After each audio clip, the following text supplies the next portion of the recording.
Happy Sabat po sa ating lahat. Kamusta po kayo? At tayo na muli ay dadako sa ating Sabbath School program. At atin pong pag-aaralan ang Lesson 12 ng Book of James. In James chapter 5 verse 7 to 8, dito po iikot yung ating pag-aaral. At pinamagatan ko po itong Christian Patience in the Last Days. So samahan niyo po ako mga kapatid na atin pong isa-isahin ang bawat katanungan at sa tulong ng Panginoon ay atin pong maunawaan ano yung nais niyang ipahiwatig sa atin sa araw na ito. Our first questions is, what should be the bearing of Christians amid the trials of the last days? Makikita po yan ang sagot sa James chapter 5 verse 7. Sabi dito, be patient, therefore, brethren, unto the coming of the Lord. So dito, kung ano po ba yung dapat maging asal ng mga Kristiyano sa mga huling araw, pinapahiwatig dito mga kapatid na kailangan tayong magkaroon ng pagtitiis. Bakit po kaya? Kasi alam ng Panginoon na in the last days, darating po ang pinakamapanganib na pangyayari sa buhay ng mga tagasunod ng Panginoon. At ngayon pa lang sa buhay natin, kailangan nating turuan ang ating mga sariling magkaroon ng pasensya. Tulad ng mga magsasaka, di ba? Matyaga silang naghihintay kung kailan sila aani. At nalalaman natin na hindi basta-basta maging magsasaka, mga farmers. Kasi hindi mo alam kung magiging success ba yung pagtatanim mo o failure ka. At napakadaming mga kakilala kong magsasaka na nagiging failure. Kasi kung sila ay makakaspray ng hindi naman ayon sa kanilang mga tanim, mamamatay ang kanilang mga tanim. Kaya maging mapagbantay tayo, maging mapagpasensya tayo sa mga darating na pagsubok sa buhay natin. At kailangan tayong maging manatiling matatag sa ating pananampalataya habang tayo ay naghihintay sa ating Panginoon. At ito po yung panawagan niya sa atin. Ito yung panawagan ng Panginoon sa atin na mamuhay ng may pag-asa habang tayo naghihintay. At kasi nga ang tunay na pagdating ni Kristo, dahil ang tiyak na pagdating ni Kristo ang nagbibigay ng lakas upang magpatuloy kahit na sa gitna ng matinding pagsubok. Kaya nga ngayon mga kapatid, kahit ano pang pagsubok na meron sa atin, kailangan tayong maging matatag sa ating pananampalataya. Ito po yung ating pag-aaral ngayon. Sabi pa sa question number 2, to what event are we to have patience? So, mababasa natin ang sagot sa James chapter 5 verse 7, last na pahayag. Ang pagtitiis ng mga Kristiyano ay nakatuon sa pagparito o pagbabalik ng Panginoong Hesukristo. Dahil ang pagbabalik po ng ating Panginoon, tinatawag tayong magtiis at maghintay. Dahil ang pag-asa, ang ating pag-asa ay nakatuon sa tiyak na pagparito ni Kristo.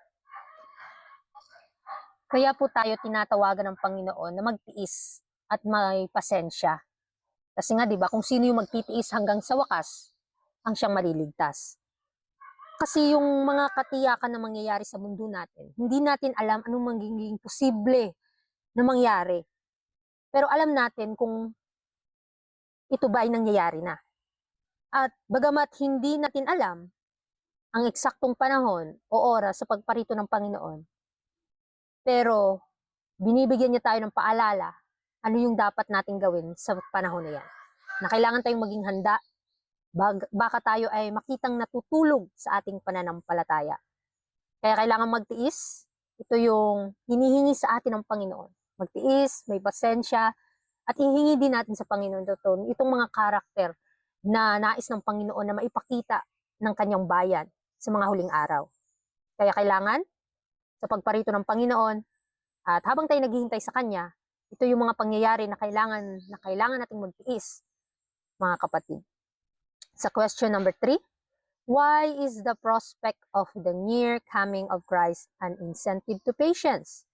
So bakit na yung pag-asang malapit na dumating si Kristo ay nagbibigay ng paalala sa atin para magtiis? Mababasa po yung ating kasagutan sa 2 Thessalonians 1 verse 4 and 7. Sabi dyan, so that we ourselves glory in you in the churches of God for your patience and faith in all your persecutions and tribulations that ye endure, which is manifest token of the righteous judgment of God, that ye may be counted worthy of the kingdom of God, for which ye also suffer, seeing it is a righteous thing with God to recompense tribulation to them that trouble you.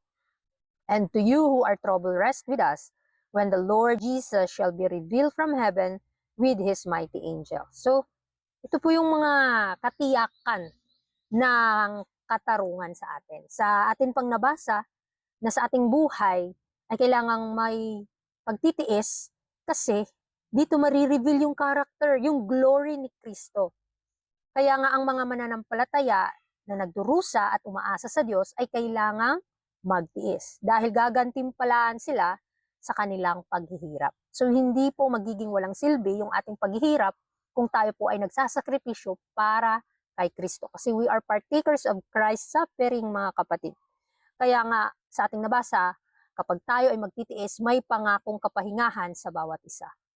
Atin pong pagmuni-munihin ang kanyang mga salita. Itong kahit anuman yung mga kahirapan na ating pinagdadaanan, ang Panginoon ay handang tumulong sa atin.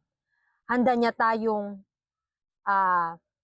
paalalahanan at gabayan sa dapat nating gagawin. Kasi mamanifest yung righteous judgment ng Panginoon sa bawat nananampalataya at nagiging banal sa pagsunod sa Kanya. Dahil ang kaharian ng Diyos ay malapit na, kaya kailangan tayong magtiis at may pasensya. Kaya ito po yung pag-asa na maaangkin ng bawat isa sa atin kung tayo ay magtitiis hanggang sa wakas. The question number 4, what illustrations is introduced to help us to exercise of patience? Ano nga ba yung illustrations? Mababasa po natin sa note number 1. Sa James 5 verse 7, a very beautiful illustration in reference to the exercise of patience is drawn from the course and experience of the husbandman. He does riot expect the yield of his fields, or the fruit of the earth in a day. He sow and plants in faith, he carefully tends and cultivates the growing crops, though no fruit is apparent, and he knows that months must elapse before it will be mature. So, ang the best illustration po para ma-build yung patience natin, mga kapatid, ay ang magsasaka. Kung paano siya naghihintay na tumubo at magbunga ang kanyang mga pananim. Na ang magsasaka ay hindi umaasa ng isang araw na makita niya na ang kanyang mga tinanim ay magbunga. Hindi lamang po isang araw o 2 araw. Almost 3 months, may 6 months pa nga, mga kapatid. Kung ikaw ay maging magsasaka ng palay, depende sa variety ng palay mo. Maghihintay ka ng 3 months or 6 months ang paghihintay mo para ito'y mag-ani. Pero not sure pa na kung aani ka ba talaga. Kaya nga sa pagiging magsasaka, kailangan mo ng pagtitiis at may pasensya na mananampalataya ka sa Panginoon ano man ang mangyari sa buhay mo. Ano man yung magiging kahihinatnan ng pagtatanim mo. Kaya nga kailangang matyagang nag-aalaga. Lalong-lalo na tayong mga nananampalataya, kailangan nating alagaan yung pananampalatayang meron sa atin, yung pinagkaloob sa atin ng Panginoon. Ang illustration dito ay ang isang magsasaka na kahit walang nakikitang resulta, patuloy niyang inaalagaan at pinapayaman ang kanyang mga pananim. So, kailangan tayong maghintay sa tamang panahon. Alam natin na buwan ang lilipas bago ito magbunga, kaya't siya ay matyagang naghihintay sa ulan at sa tamang panahon sa pag-aani. So, ang illustration po ng magsasaka, hindi po ito basta-basta na ilustrasyon kasi nga ito is, gi-quote ito para tayo makita natin yung mga magsasaka na kahit anong sipag nilang ipinapakita, mga kapatid, patuloy pa rin yung pasensya na nabibuild, mga kapatid. Kaya nga ninanais ng Panginoon sa atin na magtanim tayo para mabuild din natin yung faith na meron tayo. Ang ilustrasyon ng magsasaka nagtuturo sa atin ng pagtitiis at nangangailangan ng malaking pananampalataya para maging success tayo sa paggawa. Ito po yung the best illustration para tayo ay tumubo sa pananampalataya. The question number 5, view literally what were the early and latter rain of the land of Palestine. So, ano ba nga ba yung mga literal na kahulugan ng unang ulan at huling ulan sa lupain ng mga Palestine? Mababasa natin ang C note number 2. The early and latter rain for 6 months in the year in the agricultural portions of Palestine, no rain falls. During this time, the whole land, it is said, becomes dry, parched, and brown. The cisterns are empty. The springs and fountains fail, and the autumnal rains are eagerly looked for to prepare the earth for the reception of the seed. So sa buhay o sa situation sa early and latter rains sa lupain ng mga Palestine, ang unang ulan po or early rain, ito yung ulan ng taglagas o autumnal rains na dumarating matapos po ang mahabang panahon ng tag-init o tagtuyo sa lupain ng Palestine. Ang layunin nito ay ihanda ang lupa para sa pagtatanim ng binhi. Sa panahong ito, ang mga magsasaka ay sabik na naghihintay ng ulan upang muling maging magbunga ang lupa, ang lupain. Kaya nga ang latter rain po, ito po naman ay ang ulan ng tagsibol o spring rain na dumarating bago ang pag-aani. Kaya nga ang layunin nito ay patubigan at palakasin ang mga tanim. Upang maging ganap at mabuo ang bunga, ito ang nagbibigay ng katiyakan na ang ani po ay magiging sagana at handa na sa tamang pag-aani. Kaya nga sa literal na pananaw, ang unang ulan ay ang ulan ng taglagas na naghahanda sa lupa para sa pagtatanim. At ang huling ulan o latter rain ay ang ulan ng tagsibol na nagpapalago at nagtatapos sa proseso ng paglago ng mga tanim bago ito anihin. Very clear po mga kapatid, ano? Kaya sa question number 6, in their spiritual application to the people of God, what do the terms early and latter rain? Refer to C note number 2 pa rin.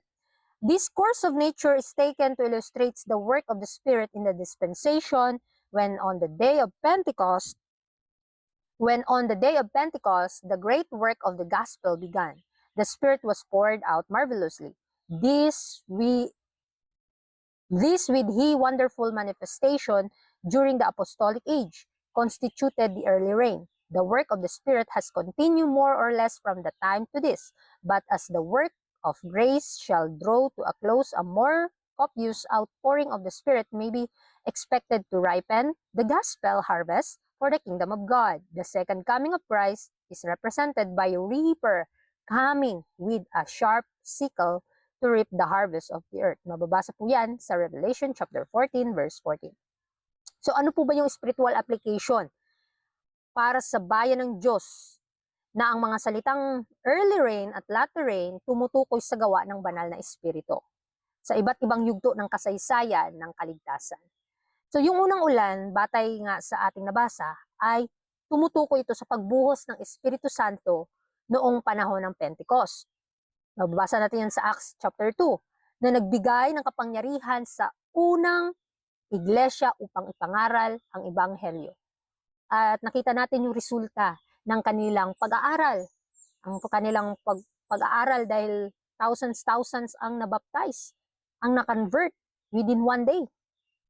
At ito yung simula ng spiritual na pagtatanim, ang paghahasik ng salita ng Diyos sa puso ng mga tao. Kaya nga ang latter rain po, na ito yung hinihintay natin na maibuhos sa mga huling araw, sa panahon natin ngayon.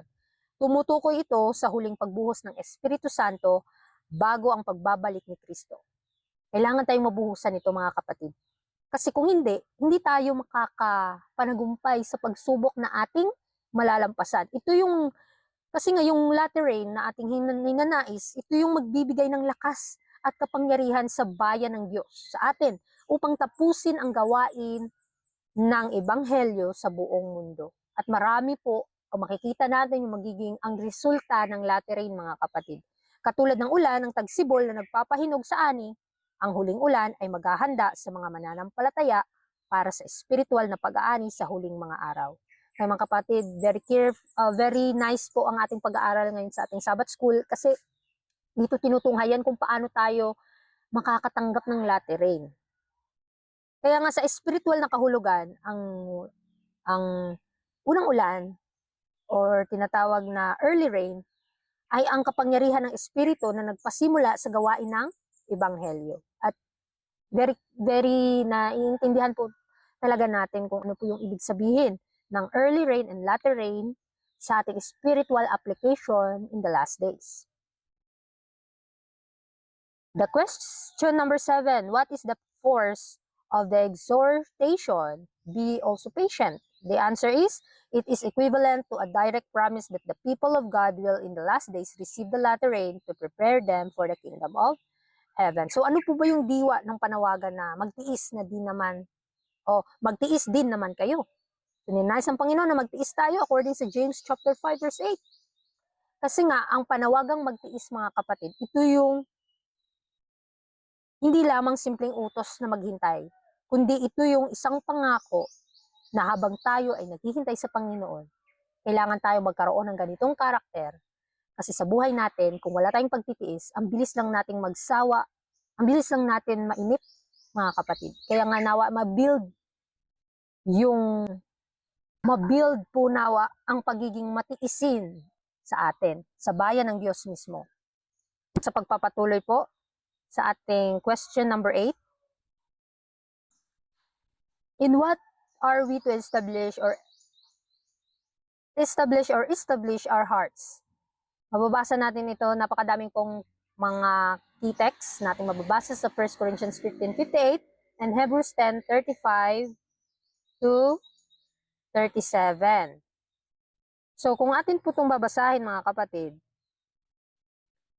ano nga ba yung dapat nating pagtibayin o i-establish sa ating puso? Kung babasahin po natin sa 1 Corinthians 15:58 sa Tagalog, kaya nga mga kapatid, kung minamahal, maging matatag kayo, hindi natitinag, laging sagana sa gawa ng Panginoon, yamang nalalaman ninyo na ang inyong pagpapagal sa Panginoon ay hindi nasasayang. So ibig sabihin mga kapatid, yung puso natin ay dapat matatag at hindi natitinag sa pananampalataya. Kasi anuman yung mga pagsisikap natin para sa Panginoon at ginagawa natin to para sa kaluwalhatian niya, ay hindi masasayang. At ang mga sakripisyo natin ay recorded yan sa langit kung paano tayo nagiging tapat sa paglilingkod sa Kanya. Kaya nga ang pagtitibay ay nakikita sa masigasig na paglilingkod at nakakaalam ang Panginoon sa puso natin, sa bawat isa sa atin, kung ano o paano natin ginagampanan ang ating mga tungkulin sa gawain. At mababasa din po natin sa Hebrews 10:35 to 37, kaya't huwag ninyong itapo ng inyong pagkakatiwala na may dakilang gantimpala, sapagkat kayo'y nangangailangan ng pagtitiis upang sa paggawa ninyo ng kalooban ng Diyos ay matanggap ninyo ang pangako, sapagkat sa sandaling panahon na lamang siya ay darating at hindi magtatagal. So ang Panginoon ay darating. Ano man yung magiging resulta ng ating paghahanda, siya ay totally darating sa tamang panahon. Mga kapatid, nawa isipin natin, ano po ba yung ginagawa natin ngayon? Ano po yung inihahanda natin? Yung ating mga puso, nagiging empty po ba? Nagiging uhaw sa katwiran ng Panginoon para patuloy niya tayong bibigyan ng kabanalan sa buhay? Kaya nga ang panawagan na kailangang ihanda ang ating mga puso ay nangangahulugan na manatiling matatag sa pananampalataya, magpatuloy sa masigasig na paglilingkod sa Panginoon at huwag nawa tayong mawala ng tiwala, kundi kailangang magtiis hanggang sa pagbabalik ng ating Panginoon. The question number 9, what great truth is directly asserted in James chapter 5 verse 8? Babasahin natin yan sa James chapter 5 verse 8 sa huling talata. Ang dakilang katotohanan sa tuwirang ipinahayag ay ang pagparito ng Panginoon ay malapit na. So ito yung malinaw na pahayag sa atin mga kapatid na ang pagbabalik ni Kristo ay tiyak na malapit na. At noon pa, noon narinig natin ito, how much more ngayon? Ito ang katotohanan, ang nagbibigay ng lakas at dahilan upang ang mga Kristiyano ay magtiis at magpatibay sa kanilang mga puso. Kaya nga kapag tayo naghihintay sa Panginoon at alam natin ano yung ginagawa natin, nagiging tapat tayo sa paglilingkod sa Panginoon, ito yung pag-asa na ating nalalaman na ang katotohanan ang nagpapabanal sa buhay natin at ito yung magpapatibay sa atin, mga kapatid, napakagandang pakinggan na si Kristo ay darating. Ito yung hinihintay natin. Kaya kailangan kung ano man yung mangyari sa mundo natin, na minsan kinakatakutan pa natin, baka tayo ay hindi handa, syempre alam natin ano yung ginagawa natin at ano yung koneksyon natin sa Panginoon. At dito makikita natin na yung dakilang katotohanan na ipinahayag sa James chapter 5 verse 8. Ito po yung katiyakan at kalapitan ng pagbabalik ng Panginoong Hesukristo na siyang dahilan kung bakit dapat nating patatagin ang ating mga puso at magtiis hanggang sa wakas. Question number 10, what does this show in reference to the time when the Epistle of James has its special application? Ang kasagutan po ay makikita sa James chapter 5 verse 8. Ito po ay sulat ni Santiago. Ito po ay may special na application sa huling mga araw, sa panahon na malapit na ang pagbabalik ng ating Panginoon. Ano po ba yung special application na ating isasabuhay? Ito po, ang pagpapaliwanag o ang pagparito po ng ating Panginoon ay napakalapit na. Ipinapakita na ang mensahe ng pagtitiis ay ito po ay pagpapatibay ng ating mga pananampalataya, ng ating puso, ay ito'y particular na mahalaga sa mga mananampalataya sa huling panahon. Ito din po ay inihahanda ang ating spiritual na situation, mga kapatid. Dahil ang sulat ay nagbibigay diin sa pangangailangan ng pagtitiis, pananampalataya at pagtitiwala sa Diyos habang naghihintay sa pagbabalik ni Kristo. Kung babasahin pa natin na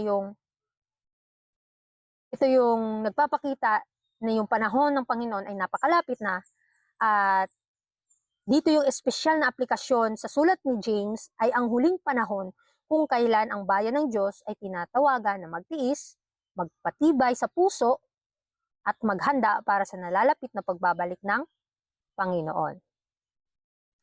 11.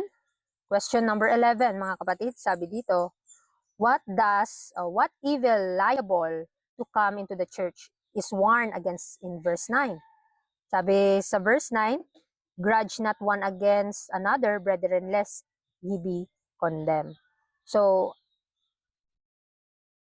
ang pagdamdam laban sa isa't isa, o grumbling, complaining against one another, ay hindi po talaga maganda. Baka tayo ay mahatulan sa mga huling araw. Kasi nga ano yung hinahatol natin sa kapatid natin, yun po ang ihahatol sa atin. Napakapanganib po yung maghusga sa ating kapwa. Kahit gaano pa siya kasama, kaya nga ito yung paalala sa atin sa bawat iglesia na kailangang magmahalan tayo at hindi tayo maghatulan sa isa't isa, kundi magpatibayan tayo sa ating pananampalataya. Dahil pare-pareho lang tayo, pantay-pantay tayo sa harap ng Panginoon. Ano man yung pagsisikap natin, maliit o malaki man para sa ating paningin, pero sa paningin ng Panginoon, ito po ay pantay-pantay lang. Kaya huwag tayo maging mataas. Huwag tayo maging mataas sa ating mga sarili. Kasi baka tayo ay mahulog sa kasakiman. The question number 12, in view of what great fact is this exhortation given in the last clause? Sabi sa James chapter 5 verse 9, sa huling bahagi, ang panawagan ay ibinigay dahil sa dakilang katotohanan na ang hukom ay nakatayo na sa pintuan. So, ibig sabihin, ang hatol ng Panginoon ay napakalapit na. Si Hesukristo, siya ang ating tagapamagitan ngayon, siya ang tagapaglaban natin ngayon, pero sa mga huling araw, at sa kanyang pagparito ay magiging isa siyang judge, ay handa nang maghatol sa kanyang bayan sa sanlibutan. So nawa, maiuna na yung ating hukuma, ang ating kaso sa langit, para tayo ay mahatulan na ng Panginoon kung ano yung magiging resulta. Tayo po ba ay nagiging handa sa ating mga puso dahil ang malapit na ang paghatol ng mga Kristiyano ay tinatawag na magtiis, magpakumbaba at magpatibay sa kanilang puso sa pananampalataya. Kaya ano yung dapat nating ihanda? Yung puso natin kung tayo po ba ay napupuno ng banal na espiritu, puspos ito ng banal na espiritu. The question number 13, who is the judge who will finally pass decision upon all our differences? So, sino po yung hahatol? So, sabi sa James chapter 5 verse 9, narito ang hukom ay nakatayo sa pintuan. At si Kristo po ang hahatol.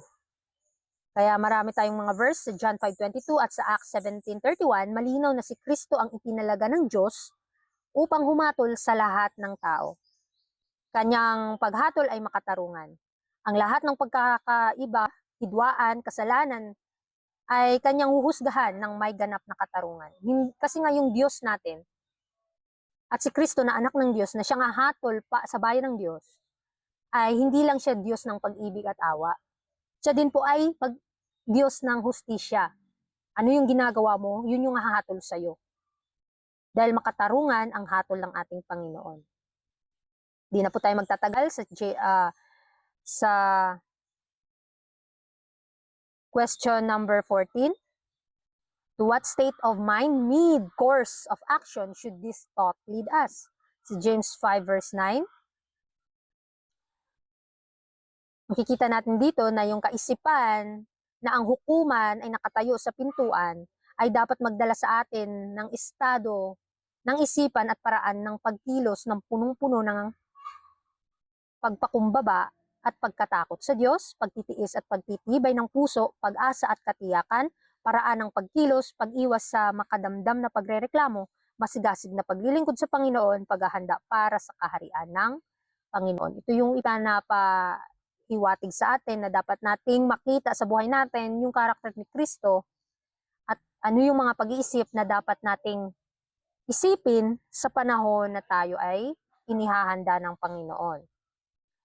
Kaya sa question number 15, to what examples are we pointed in verse 10? James chapter 5 verse 10, take my brethren the prophets who have spoken in the name of the Lord for an example of suffering, affliction, and of patience. So yung mga propeta ng Diyos, itinuturo ang mga halimbawa ng mga propeta bilang huwaran ng pagtitiis at pagtsatsaga sa gitna ng pagdurusa. Kaya mga propeta ng Diyos, sila ay nagsalita sa pangalan ng Panginoon at nagdusa sila sa matinding pagsubok, ngunit sila ay nanatiling matapat. Ito po yung nagbibigay. Kaya mga kapatid, tandaan natin sa question number 15, ito po yung mga halimbawa na nagpo-point sa atin sa James chapter 5 verse 10, yung mga propeta ng Panginoon, nagsisimbolo sila o nagiging halimbawa sila para tayo ay maging handa. Kung ano yung mga karakter na ipinapakita natin, kung paano tayo magiging tapat sa mga huling araw. Sa question number 16, what have the Lord's prophet in all ages been called to suffer? So, ang mga propeta po ng Panginoon sa lahat ng panahon ay tinatawag upang magdusa at pag-uusig, kahirapan at pagtitiis dahil sa kanilang katapatan sa Diyos. At narito po yung mga verses na babasahin na kayo na lamang po ang magbasa sa inyong mga Bible, Matthew 5 verse 12, Hebrews 11:36 to 37, and Jeremiah 20 verse 2. Kung babasahin po natin ang Matthew 5 verse 12, makikita natin dito na kailangan tayong magalak ng lubos sapagkat malaki yung gantimpala natin sa langit kung tayo ay magpatuloy na magtiis. At sa Hebrews 11 naman po, ang iba'y tinanggap yung pagkalibak at mga paghampas. Bukod dito, ang tanikala at bilangguan, sila ay talagang nagsakripisyo, mga kapatid, ano yung mga sinaunang propeta ng ating Panginoon. Pinutol, tinukso, pinatay. Sila ay nagsilaboy na may balat ng mga tupa at mga kambing. At sila ay nagtiis sa kahirapan, sa kapighatian ng kanila o sa kanilang mga sakripisyo. At sa Jeremiah 20 verse 2, nang magkagayoy sinaktan si Jeremiah ng saserdoteng si Pasur at siya ay ipinasok sa bilangguan. Ito po yung situation ni Jeremiah. Kaya nga ang mga propeta ng Diyos ay tinawag na magdusa, pag-uusig. Tayo, kung nais din natin sumunod sa Panginoon, hindi tayo exempted sa mga sakripisyo niya. Mga kapatid, tayo din po ay nagiging kabahagi ng sakripisyo ni Kristo, mga kapatid. Sa question number 17, what will be the experience of anyone who has a message to bear in the name of the Lord to the people? May mga verses po tayo dito, babasahin nyo na lang po. Kung mapapansin natin na yung mga karanasan ng sinumang may mensaheng daladala ang pangalan ni Kristo ay malinaw na ipinapakita sa mga sumusunod na talata. Ito po yung 2 Timothy 2:3 verse 12 to 13, 2 Timothy 4 verse 3 to 5, Acts 7:52, 2 Chronica 3:36 verse 15 to 16. Ang lahat ng mga mensaheng dala mula sa Panginoon ay tiyak na makakaranas ng mga pag-uusig, pagtutol, pangungutya at pagdurusa. Gayunman, sila ay tinatawagan na magtiis, manatiling tapat at tapusin ang kanilang ministeryo sapagkat ang gantimpala ng Panginoon ay tiyak na darating. So ito po yung nagbibigay sa atin ng paalala na anuman yung magiging resulta ng pagtitiis ng isang tao, alang-alang kay Kristo ay makakapanagumpay siya kahit buhay pa niya ang kapalit. Kaya napakaganda mga kapatid, kung pinag-aaralan po natin yung mga ganitong lesson sa ating Sabbath School, ay parang nagbibigay sa atin ng sigasig na minsan tayo nawawala na ng tiwala sa Panginoon kasi sa maliliit na pagsubok lang parang aatras na tayo, pero hindi po.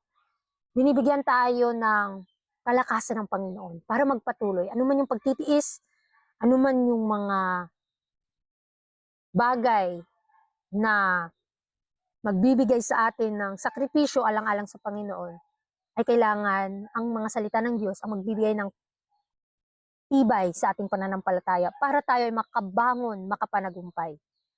Kaya sa question number 18, viewing the past history of the church, how do we regard those who endure well their labors and trials? Sa James chapter 5 verse 11. Mababasa natin yan sa Tagalog. Narito ating tinatawag silang mapapalad na nangagtitiis. Ito po yung kung titingnan natin mga kapatid, mapapalad po talaga yung mga nagtitiis. Dahil alam mo yung ano yung ginagawa mo, alam mo yung magiging resulta ng pagtitiis mo, at alam mo ang Panginoon ay iyong sandigan at hindi kanya pababayaan. Kaya nga ang mga nagtiis ng mabuti sa kanilang mga gawa at pagsubok sa kasaysayan ng iglesia ay itinuturing na mapapalad sapagkat ang kanilang buhay nagpapatunay napapatunayan nila yung pananampalataya nila at katapatan sa Diyos.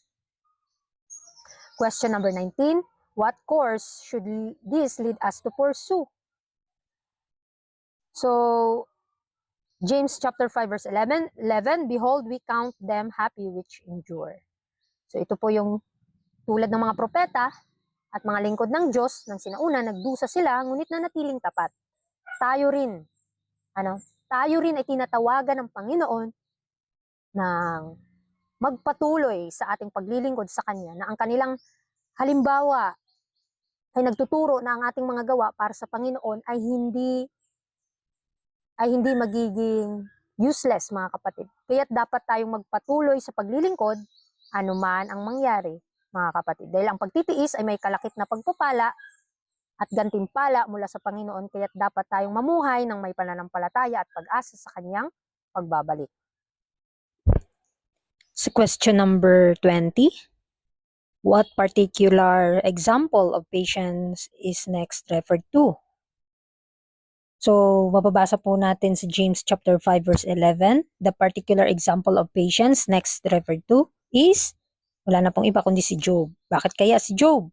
Sabi sa 5:11 ng James, behold, we count them happy which endure.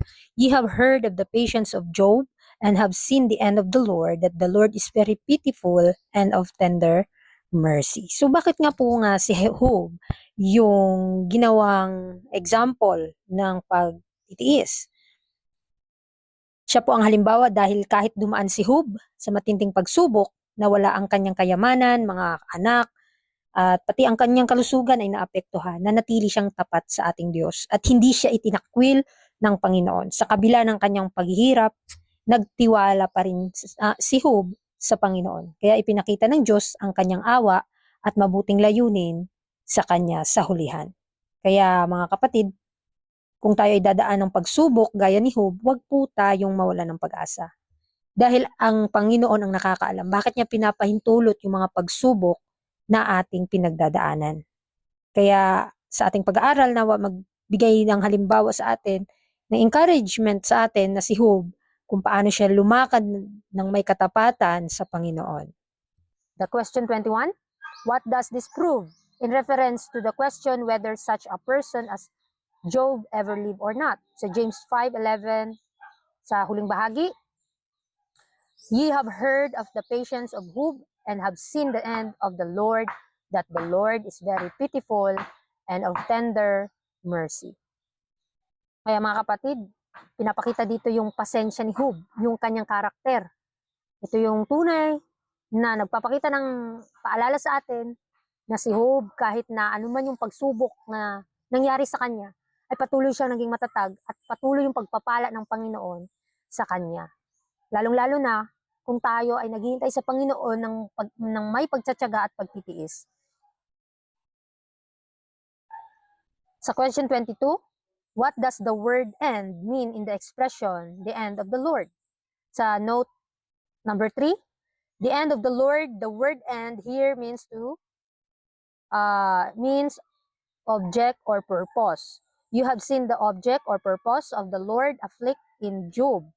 Is a similar sense the word is used in 1 Peter 1:9, receiving the end of your faith, even the salvation of your souls. That is the object or aim of your faith. This instance explain the use of the word in Romans 10:4, for Christ is the end of the law for righteousness to everyone that believe. That is the object or purpose of the law, or to express it in other words, the purpose which the law was designed to secure in us if we had never broken it is now secure to us by Christ if we will believe in Him. So pahayag na ang wakas ng Panginoon sa James 5 verse 11, ang salitang wakas ay hindi nangangahulugang katapusan o pagwawakas, kundi ibig sabihin nito ay layunin, pakay o hangarin. Kaya nga ang wakas ng Panginoon, tumutukoy ito sa layunin ng Diyos, kung ano ang kanyang nais na isagawa o ipakita. So sa James 5:11, pinapaliwanag dito na inyong nakita ang wakas ng Panginoon. Ibig sabihin, nakita natin ang layunin ng Diyos sa pagpapahintulot ng pagdurusa ni Job, hindi upang siya ay wasakin, kundi upang ipakita ang awa, habag at katapatan niya sa Panginoon. Sa ating pag-aaral ngayon mga kapatid, napakaganda po, no? Kasi parang ipinapaliwanag dito yung katapusan o ang kawakasan ng ating Panginoon. Ang ibig sabihin po ng wakas, ito ay layunin, pakay. Ang pagdurusa ni Job may banal na layunin. Ang layunin ng pananampalataya ay kaligtasan. Ang layunin ng kautusan ay natupad kay Kristo at ipinapakita nito na ang Diyos ay laging kumikilos sa kanyang bayan. Kaya sa pagpapatuloy sa question number 23, what has the Lord dealing with His people, notwithstanding all their trials, prove Him to be? Sa verse 11, ye have heard of the patience of Job, and have seen the end of the Lord. The Lord is very pitiful and of tender mercy. So ipinapakita nito na ang kahintulutan ng Diyos, pinapahintulot ng Diyos ang mga pagsubok sa kanyang tagasunod upang maihayag ang habag, awa at malasakit. Hindi niya pinabayaan ang kanyang mga tagasunod, sa huli ang kanyang layunin ay ikabubuti at ikaliligtas nila. Kaya mga kapatid, sa question number 24, what is the injunction of verse 12? James chapter 5 verse 12, but above all things, my brethren, swear not, neither by heaven, neither by the earth. So wag po tayong nang parang pangako, neither by the earth, neither by any other oath, but let your yea be yea, and your nay, nay, lest ye fall into condemnation. Hindi po talaga maganda na mangako ka, ngunit nakakatakot po kasi sa tayong mga tao ay hindi po natin matutupad yung mga pinapangako natin. Kaya kung magsasabi ka ng oo, ay kailangan mong tutuhanin, at hindi, hindi. So baka tayo ay hatulan, mga kapatid. Question 25, does this forbid the use of judicial oath? Pinagbabawal po ba ito? Sa C note number 4, the verse 12, the variety of oath mentioned is this verse shows that it cannot be the judicial oath, which is referred to, which is simply calling upon God to witness to the truth of what you affirm. Jesus himself, under an oath of this kind, made answer to the Jewish high priest. Paul made a strong affirmation of the king, affirmation of this kind in 2 Corinthians 1:23. Moreover, I call God for a record upon my soul, that to spare you I came not as yet unto Corinth again, in Philippians 1:8. So, may mga iba't ibang uri po ng panunumpa, no? Na binanggit sa talatang ito ay tumutukoy sa mga walang kabuluhan o pangkaraniwang panunumpa na ginagamit o ginagawa ng tao sa araw-araw. Halimbawa, sumpa ko langit, sumpa ko sa lupa. Ang judicial oath na sinasabi ay naiiba ito sa formal na pagtawag ng Diyos bilang saksi sa katotohanan ng iyong sinasabi. So, hindi ito ipinagbabawal sapagkat si Jesus mismo ay sumagot sa ilalim ng ganitong uri ng panunumpa. Si Pablo ay paulit-ulit ding gumamit ng ganitong uri ng panunumpa bilang matibay na pagpapatotoo. So, hindi ipinagbabawal ng talata ang judicial oath. Ang tinutukoy ay Ang itinutukoy na pinagbabawal ay ang walang saysay na panunumpa sa araw-araw na salita dahil ang judicial oath ay katanggap-tanggap dahil ito ay pagtawag sa Diyos bilang saksi ng katotohanan ng ating sinasabi. Isang bagay na ginawa mismo ni Jesus at mga apostol. So kung meron po tayong mga insight regarding dyan, ay maaari po kayong magbigay. Our last question, in 26, what habit is rather referred to? So ano yung tinutukoy na ugali sa James 5 verse 12? Ay ang kagawiang panunumpa o padalos-dalos na pagbigkas ng mga sumpa at panatang walang saysay sa pang-araw-araw na pananalita. So ipinapakita yung sari-saring panunumpang binanggit sa talata sa ating binasa kanina sa note number 4 in verse 12. Yung the variety of oath mentioned in this verse shows that it cannot be judicial oath.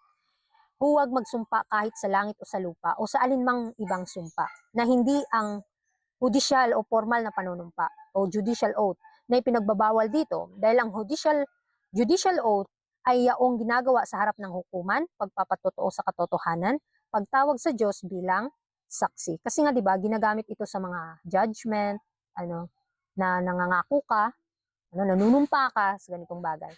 Kahit na nga tayo ng mga kapatid na ginagamit din natin ang judicial oath, na-refer din ito nung tayo ay nag-training at na tayo nagtapos sa training.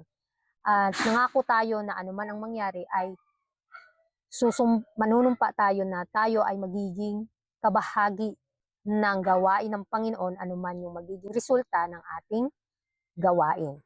Kaya nga may mga mababasa din tayong mga verse sa Matthew 26:63, 2 Corinthians 1:23, and Philippians 1:8.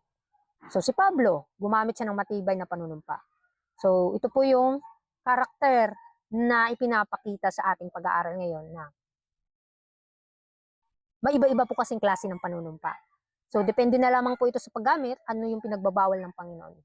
Ayan, so maraming salamat mga kapatid sa inyo pong pagsubaybay sa ating pag-aaral sa Sabbath School Lesson. In short po, tinatawagan talaga tayo ng Panginoon na maging matiisin dahil sa darating na araw tayo ay hahatulan at anuman yung mga ginawa nating katapatan sa mundong ito, anuman yung mga ginawa natin para sa Panginoon, ay hindi po ito sayang sa kanyang harapan. Kundi tayo ay manatiling tapat sa paglilingkod anuman ang mangyari dahil ang bawat Kristiyanong nag-aangkin na tagasunod ni Kristo ay tinatawagan talagang magkaroon ng patience in the last days. Kaya maraming salamat po mga kapatid sa inyong pakikinig. And once again, happy Sabbath sa ating lahat.